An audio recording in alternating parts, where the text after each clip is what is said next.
የአሜሪካ መከላከያ ሚኒስቴር ወይም ፔንታጎን ለዓመታት በሚስጥር ሲያለማው የቆየው ዳርክ ኤግል የተሰኘው የረጅም ርቀት ሃይፐርሶኒክ መሳሪያ ሎንግ ሬንጅ ሃይፐርሶኒክ ዌፐን ወይም LRHW የተሰኘው መጠሪያ ያለው መሳሪያ አሁን የአሜሪካ ወታደራዊ የበላይነት ምልክት ሊሆን ወደ ሜዳው መቀላቀሉ ተነስቷል። ይህ ዳርክ ኤግል ተራ ሚሳኤል አይነት አይደለም። ይልቁንም በ21ኛው ክፍለ ዘመን ለሚካሄዱ የሀያላን ሀገራት ፍጥጫዎች ወሳኝ ምላሽ ተደርጎ የተሰናዳ የቴክኖሎጂ ውጤት ነው ተብሏል። ይህ መሳሪያ ታዲያ ምናልባትም የኢራን አሜሪካ እስራኤል ጦርነት የሚቀጥልበት እድል ካለ ለመጀመሪያ ጊዜ በጦር ግንባር የሚውልበት ወደ ጦርነት የሚሰማራበት እድል ይኖራል ተብሎ ታምኗል። የዚህ መሳሪያ ዋነኛ መለያ ባህሪው ሃይፐርሶኒክ መሆኑ ነው። አንድ ነገር ሃይፐርሶኒክ ነው ተባለ ማለት ምን መሰላችሁ? ከድምጽ ፍጥነት በ5 እጥፍ በላይ ወይም ማች 5+ ይጓዛል ማለት ነው። ዳርክ ኤግል ከዚህም በላይ የመሄድ አቅም እንዳለው ተነግሯል። ይህ ፍጥነት ምን ማለት እንደሆነ በምሳሌ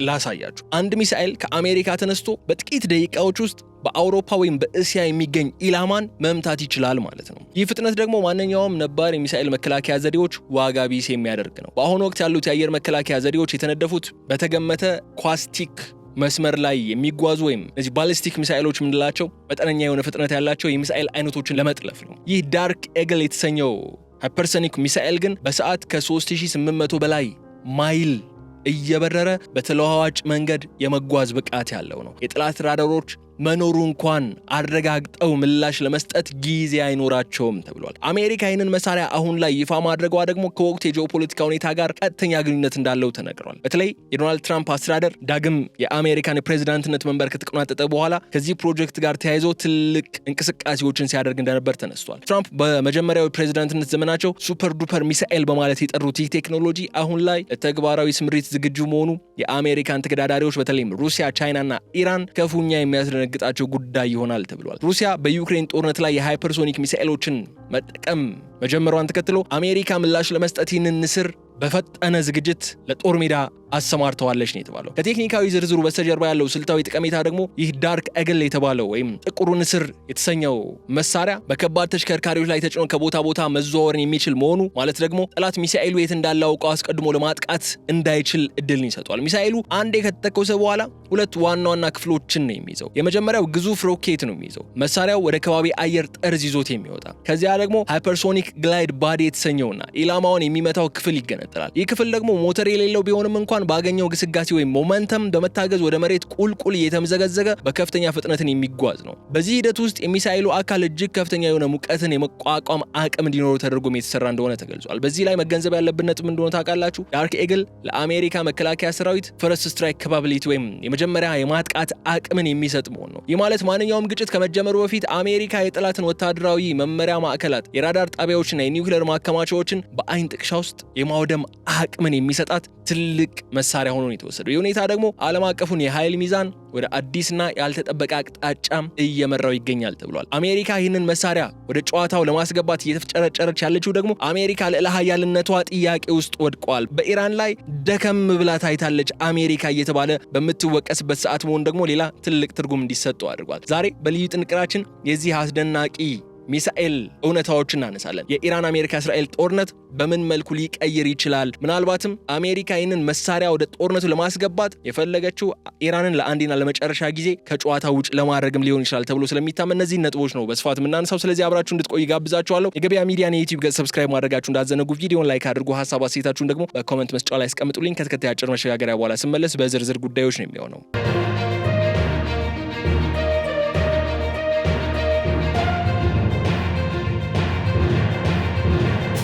ስለ ዳርክ ኤግል አስደናቂነት ለማንሳት ወይም ለማስረዳት ከፈለግን የዚህ መሳሪያ ፍጥነት በጦር ሜዳ ላይ እንዴት ነው ተግባራዊ የበላይነትን ሊያስገኝ የሚችለው፣ የቴክኖሎጂው አስፈሪነት ምን ያክል ነው ለሚለው ለመገንዘብ ይረዳናልና እሱን እናንሳ። በመደበኛ የጦርነት ስልት ውስጥ አንድን ሚሳኤል ለመከላከል ራዳሮች ሚሳኤሉ የተተኮሰበትን አቅጣጫ አይተው የሚሄድበትን መንገድ በመተንበይ ሌላ የሚከላከል ሚሳኤልን ይተኩሳሉ። ዳርክ ኤግል ግን ይህንን ስሌት ሙሉ በሙሉ ያፈርሷል። መሳሪያው ሃይፐርሶኒክ ግላይድ ወይም የሃይፐርሶኒክ መንሸራተት ቴክኖሎጂን ይጠቀማል ይባላል። ይህ ማለት ሚሳኤሉ እንደ ተራ ሮኬት ወደ ጠፈር ወጥቶ ቁልቁል አይወድቅም። ይልቁንም በከባቢ አየር ላይ የላይኛው ክፍል ላይ እንደ ጠፍጣፋ ድንጋይ በውሃ ላይ እንደሚንሸራተተው ሁሉ እየተምዘገዘገ ነው የሚጓዘው። ይህ የአጓጓዝ ስልት ደግሞ ሎው አልቲቲዩድ ፍላይት ወይም ዝቅተኛ የበረራ ከፍታን ስለሚጠቀም የጠላት ራዳሮች ሚሳኤሉን ለመለየት የሚችሉት በጣም ዘግይቶ ነው። አብዛኞቹ የራዳር ስርዓቶች የካርቬቸርን ተከትለው ስለሚሰሩ ሚሳኤሉ ወደ እነሱ በጣም እስኪቃረብ ድረስ በራዳር እይታ ስር አይገባም። አንድ የእይታ ውስጥ ገባ ማለት ደግሞ ያለው ፍጥነት ለመከላከል የሚያስችል ወይም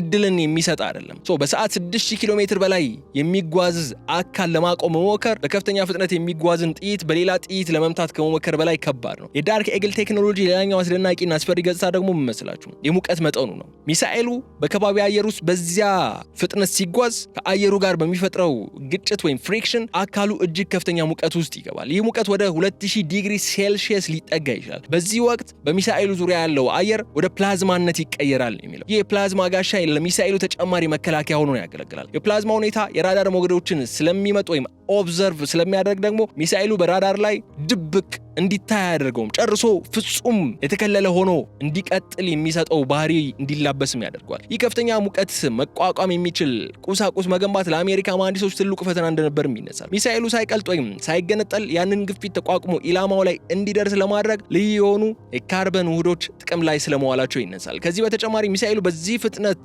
እየተጓዘ አቅጣጫዎቹን የመቀያየር ወይም ማኑቨራቢሊቲ ብቃት እንዲኖረው አድርጓል። ይህ ማለት ደግሞ ኢላማው ላይ ከመድረሱ በፊት የጠላትን ተከላካይ ሚሳኤሎች በዚህ ዛግ መንገድ በማምለጥ ሳይመታ ግቡን ሊመታ ይችላል ተብሏል። ዳርክ ኤግል የሚጠቀመው ሲስተም ኮመን ሃይፐርሶኒክ ግላይድ በዲ ወይም CHGB የተባለውን ነው የሚጠቀመው። የአካል በአሜሪካ የባህር ኃይልና በምድር ጦር በጋራ የተሰራ ነው። የጦር መሳሪያው ተለዋዋጭነትን ይጨምራል። በአንድ አይነት ሚሳኤል ከባህር ላይም ሆነ ከምድር ላይ ለመተኮስ መቻል አሜሪካ በየትኛውም የዓለም ክፍል ጥቃት ለመሰንዘር ያላትን አቅም በእጥፍ እንዲያድግ ያደርገዋል። ይህ ቴክኖሎጂ ምጥቀቱ ዛሬ ዓለምን እንድትጨነቅ ስለማድረጉ ተነስቷል። የዳርክ ኤግል ሚሳኤል ልማት የተጀመረው ከዓመታት በፊት ነው። ፕሮጀክቱ ልዩ ትኩረትና የገንዘብ ድጋፍ ያገኘው ግን በዶናልድ ትራምፕ የመጀመሪያው ፕሬዝዳንትነት ዘመን ነበር። ትራምፕ ይህንን መሳሪያ ድንቅ ሚሳኤል ሱፐር ዱፐር ሚሳኤል ሲሉ ነበር በተደጋጋሚ ሲያሞግሱት የነበሩት። አሁን ላይ ትራምፕ ወደ ስልጣን ሲመለሱ ደግሞ ይህ መሳሪያ ከምርምር ላቦራቶሪ ወጥቶ ወደ ተግባር የጦር ግንባር ስምሪት እንዲሸጋገር ትልቅ ግፊት እያደረጉ ስለመሆናቸው ተነስቷል። ይህ ደግሞ የአሜሪካን የውጭ ጉዳይና የመከላከያ ፖሊሲ ላይ መሰረታዊ ለውጥን እያመጣ ነው ያለው። በትራምፕ አስተዳደር ስር ያለው ዋናው ስልታዊ ለውጥ በጥንካሬ ሰላምን ማስከበር ወይም ፒስ ስሩ ስትሬንግዝ የሚለው መርህ ነው። ትራምፕ እንደ ሩሲያና ቻይና ያሉ ተቀናቃኞቻቸውን ለመግታት ዲፕሎማሲ ብቻውን በቂ እንዳልሆነ ያምናሉ። ይልቁንም ለተቀናቃኞቻቸው ሊከላከሉት የማይችሉት እጅግ ዘመናዊ መሳሪያ በአሜሪካ እጅ መኖሩን ማሳወቅ ድርድርን ተገደው እንዲመርጡ እንደሚያደርጋቸው ያስባሉ።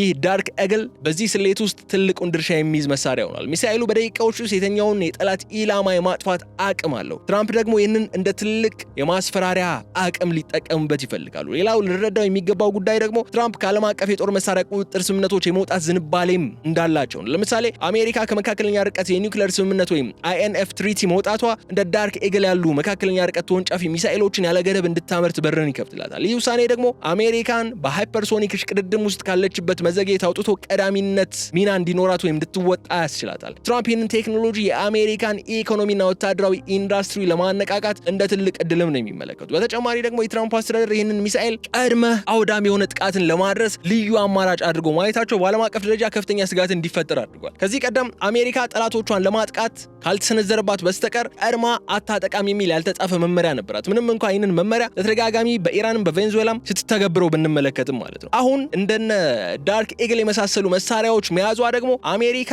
ስጋት ሲሰማት ፕሪኤምፕቲቭ ስትራይኮችን እንድትሰነዝር መንገድ ሊከፍትላት ይችላል። ይህ ደግሞ በፔንታጎንና በዋይት ሃውስ መካከል ያለውን የግንኙነት መስመር ይበልጥ ጥብቅና አደገኛ እንዲሆን ያደርገዋል። በትራምፕ እይታ ዳርክ ኤግል አሜሪካን ዳግም ታላቅ ማድረጊያ ወይም ሜክ አሜሪካ ግሬት አጌን ወይም ማጋ የሚባለው ስልታቸው አንዱ አካል አድርገው ይወስዱታል። ቻይና በታይዋን ዙሪያ ለምታደርገው እንቅስቃሴ ወይም ሩሲያ በአውሮፓ ለምትከተለው ፖሊሲ ይህ ሚሳኤል የአሜሪካን ወታደራዊ ቃል ኪዳን ለማስከበር እንደ ዋስትና ተቆጥሯል። ባጭሩ ዳርክ ኤግል ለትራምፕ ተራ መሳሪያ ሲሆን የዓለምን ጂኦፖለቲካ ዳግም ለመቅረጽ የሚያስችል ጥንካሬያቸውን ዳግም ለማስመለስ የሚያደርጉበት ትልቅ የጥንካሬ መለኪያ ሆኖ ተወስዷል። አሜሪካ ዳርክ ኤግል የተሰኘውን ሃይፐርሶኒክ ሚሳኤል ወደ ስራ ማስገባቷ በተለይ እጅግ አስደንጋጭ መልእክት ያለው ለኢራንና ለአጋሮቿ ነው። ላለፉት 10 ዓመታት ኢራን የራሷን የሚሳኤል ቴክኖሎጂ በማሳደግና በክልሉ ያሉ ተላላኪዎቿ ወይም እነዚህ ፕሮክሲ ኃይሎቿን በማስታጠቅ አሜሪካና እስራኤልን ስትገዳደር ቆይታለች። አሁን ይሁን እንጂ የጥቁር ንስር መምጣት ኢራን ለዓመታት የገነባችውን የመከላከያና የማጥቃት ስልት በአንድ ጀንበር ዋጋ ቢስ ሊያደርገው እንደሚችል ይታመናል። የኢራን ወታደራዊ ስትራቴጂ በሁለት ዋና ምሰሶች ላይ የተገነባ ነው። እነሱም የከርሰ ምድር የኒውክሌር ማዕከላትና የግዙፍ ሚሳኤል ክምችቶች ናቸው። ኢራን እነዚህን ስልታዊ ስፍራዎች ከጥቃት ለመከላከል በተራሮች ስርና በጥልቅ ምድር ውስጥ ነው የገነባቻቸው። ነገር ግን ዳርክ ኤግል ያለውን ከፍተኛ ፍጥነትና የሚፈጥረው የካይኔቲክ ኃይል ወይም ካይኔቲክ ኤነርጂ እንደዚህ ያሉትን የተመሸጉ ማዕከላትን ሰንጥቆ የመግባት አቅም እንዳለውም ታምኗል። ሚሳኤሉ ከሩቀት ተተኩሶ በደቂቃዎች ውስጥ ቴህራን መድረስ መቻሉ ብቻ ሳይሆን የኢራን የአየር መከላከያ ስርዓት ዝግጁ ለማድረግም ሆነ መሪዎቿ ወደ አስተማማኝ ቦታ ለማዘዋወር ጊዜ እንዳይኖራት አድርጎ ሊያጠቃት የሚችል አቅምን ይሰጣታል። ይህ ለ40 ቀናት ተካሂዶ አሁን በጊዜያዊ የተኩስ አቁም ስምምነቶች ቆሞ ያለውን ጦርነት የትራምፕ አስተዳደር ዳርክ ኤግልን እንደ ዋነኛ የቅጣት መሳሪያ አድርገው በመጠቀም ጦርነቱን ዳግም ሊቀሰቅሱት የሚችሉበት እድል እንዳለም ስጋት አይሏል።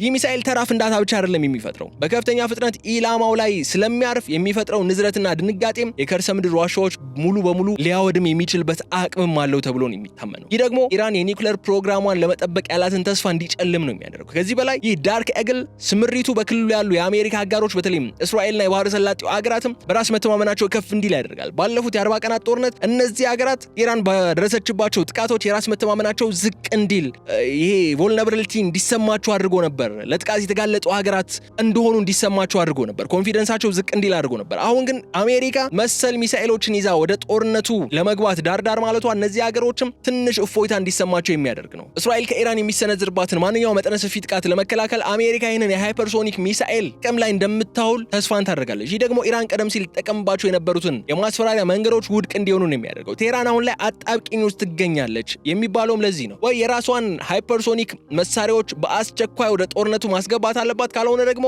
ከአሜሪካ ጋር በዲፕሎማሲያዊ መንገድ ለመደራደር ተገዳ ጠረጴዛ ላይ መቀመጧ አይቀሬ ነው የሚሆነው። በዚህ ላይ መረዳት ያለብን ትልቁ ነጥብ መሰላችሁ ዳርክ ኤግል በመካከለኛው ምስራቅ ጦርነትን ለማስቀረት ወይም ጦርነት ከተነሳም በደቂቃዎች ውስጥ ለመቋጨት የታለመ መሳሪያ መሆኑን ነው። ኢራን ይህንን ስጋት እንዴት እንደምትመለከተውና የአካባቢው ጂኦፖለቲካ እንዴት ወደ አደገኛ ፉክክር እንደሚያስገባውም ነው እያየን የምንገኘው። አሜሪካ ዳርክ ኤግል የተሰኘውን የሃይፐርሶኒክ መሳሪያዋን ይፋ ማድረጓ በዋሽንግተን በሞስኮና በቤጂንግ መካከል ለዓመታት ሲካሄድ የቆየው ድብቅ የጦር መሳሪያ ሽቅድድም ሽኩቻንም ወደ አደባባይ ነው የሚያስወጣው። ይህ ሁኔታ ሁለተኛውን የጦር መሳሪያ ሽቅድድም ወይም ዘ ሰከንድ አርምስ ሬስ ተብሎ ሊጠራም የሚችል ነው። ነገር ግን ከቀዝቃዛው ጦርነት ዘመን ሽቅድድም የሚለየው በብዛት ሳይሆን አሁን በጥራትና በፍጥነት ላይ የተመሰረተ በመሆኑ ነው። ሩሲያና ቻይና አሜሪካን ቀድመው በሃይፐርሶኒክ ቴክኖሎጂ ውጤታማ መሆናቸውን ሲገልጹ ቆይቷል። አሁን ግን ይህ ዳርክ ኤግል ያንን የበላይነት ለመቀማት የመጣ የአሜሪካ ወሳኙ መጫወቻ ካርድ ሆኖ ታይቷል። ሩሲያ ቀድሞውኑ ዚርኮን የተሰኘውን ከባህር ላይ የሚተኮስና አቫንጋርድ የተሰኘውን በስትራቴጂካዊ የሚሳኤል ክፍሎች ላይ የሚጫን የሃይፐርሶኒክ ቴክኖሎጂ ባለቤት መሆኗን ገልጻ እንደነበር ይታወሳል። የሩሲያው ፕሬዝዳንት ቭላዲሚር ፑቲን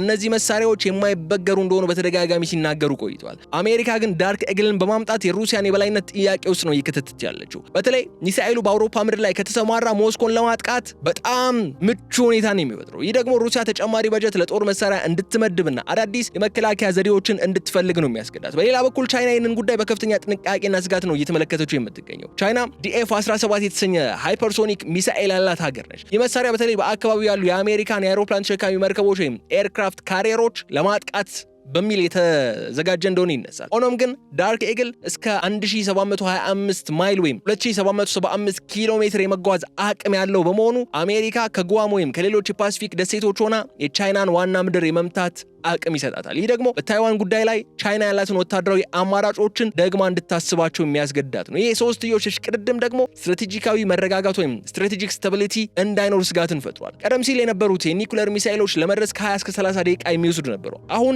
ሀገራት ስህተት መኖሩን ለማረጋገጥ ወይም እርሳቸው ላይ ጥቃት እንደተከፈተባቸው ካወቁ መልስ ለመስጠት እድል ወይም ጊዜ ነበራቸው። አሁን በሃይፐርሶኒክ ሚሳኤሎች ዘመን ግን ውሳኔዎች በሰከንዶች ውስጥ የመወሰን ግዴታ ይጣልባቸዋል። ይህ ማለት ደግሞ የሰው ልጅ ጣልቃ ገብነት ቀንሶ ውሳኔዎች ወደ አርቲፊሻል ኢንተለጀንስ ወይም AI እና አውቶማቲክ ሲስተሞች ሊሸጋገሩ የሚችሉበት እድልን ይፈጥራል። ይህ ደግሞ በስህተት የሚቀሰቀስ የዓለም ጦርነት ስጋትን በእጥፍ እንዲጨምር ያደርገዋል። በዚህ ላይ የምናየው እውነታ ዳርክ ኤግል አሜሪካን ወደ ጨዋታው በኃይል እንድትመለስ ማድረጉን ብቻ ሳይሆን ሩሲያና ቻይና አሜሪካን ለመቅደም የሚያደርጉት ጥረትና አሜሪካ የበላይነቷን ለማስከበር የምትከተለው መንገድ ዓለምን ወደማይታወቅ ወታደራዊ ውጥረት ውስጥ እየከተተው መሆኑ ነው። የዳርክ ኤግል ፕሮጀክት በአሜሪካ ወታደራዊ ታሪክ ውስጥ እጅግ ውድና ውስብስብ ከሆኑ ፕሮጀክቶች መካከል አንዱ ነው። አንድን መሳሪያ ከድምጽ ፍጥነት በ5 እና ከዚያ በላይ እጥፍ እንዲጓዝ ማድረግ ተራ የምህንድስና ስራን ብቻ አይደለም፣ ይልቁንም የፊዚክስ ህጎችንም ገደብ የመፈተሽ ያህል ነው የሚቆጠረው። ይህንን ፕሮጀክት ከወረቀት ወደ ተግባር ለመለወጥ ፔንታጎን በቢሊዮን የሚቆጠሩ ዶላሮችን አፍስሷል። እንደ ሎኪድ ማርቲን እና ራይቶን የመሳሰሉ ግዙፍ የመከላከያ ኩባንያዎች በዚህ ፕሮጀክት ላይ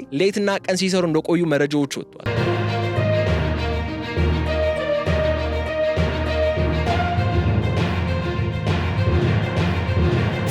የቴክኖሎጂ ዋጋ የሚጀምረው ከሚሳኤሉ አካል ግንባታ ነው። አንድ ሚሳኤል በሃይፐርሶኒክ ፍጥነት ሲጓዝ የሚያጋጥመው ፈተና ጠንካራ ነው የሚሆነው። በዚህ የሚፈጠረው ሙቀት ማንኛውም ተራ ብረት ወደ ፈሳሽነት ሊቀይረው የሚችል ነው። ስለዚህም ነው ሳይንቲስቶቹ እጅግ ውድ የሆኑና በላቁ ሴራሚኮች የተገነቡ ተርማል ፕሮቴክሽን ሲስተሞች የሙቀት መከላከያ ዘዴዎችን ማልማት የነበረባቸው። እነዚህ ቁሳቁሶች ከፍተኛ ሙቀትን መቋቋም ብቻ ሳይሆን ሚሳኤሉ በሚጓዝበት ወቅት የሚፈጥረውን ከፍተኛ ንዝረት የመቋቋም ብቃትም ሊኖራቸው ይገባ ነበር። ይህ የቁሳቁስ ሳይንስ ወይም ማቴሪያል ሳይንስ ምጥቀት ለሲቪል አቪዬሽን እና ለጠፈር ምርምር አዳዲስ በሮችን የሚከፍት ቢሆንም እንኳን በአሁን ግን ዋጋው እጅግ ሰማይ የነካ ሆኗል። አይነኬ ነው። ከገንዘብ ወጪው ባሻገር የሙከራ ሂደቶችም እጅግ ፈታኞች ነበሩ። አንድ ሃይፐርሶኒክ ሚሳኤል ሙከራ ሲከሽፍ በሚሊዮን የሚቆጠር ዶላር በአየር ላይ ይበተናል ማለት ነው። አሜሪካ ይህንን መሳሪያ ዝግጁ ለማድረግ በርካታ ውድቀቶችና ስኬቶችን አልፋለች። እያንዳንዱ ሙከራ የሚሳኤሉን የጂፒኤስ መመርመሪያ ዘዴ፣ የመቆጣጠሪያ ክንፎቹና የፕላዝማ ጋሻውን ውጤታማነት ለማረጋገጥ የታለመ ነው የነበረው።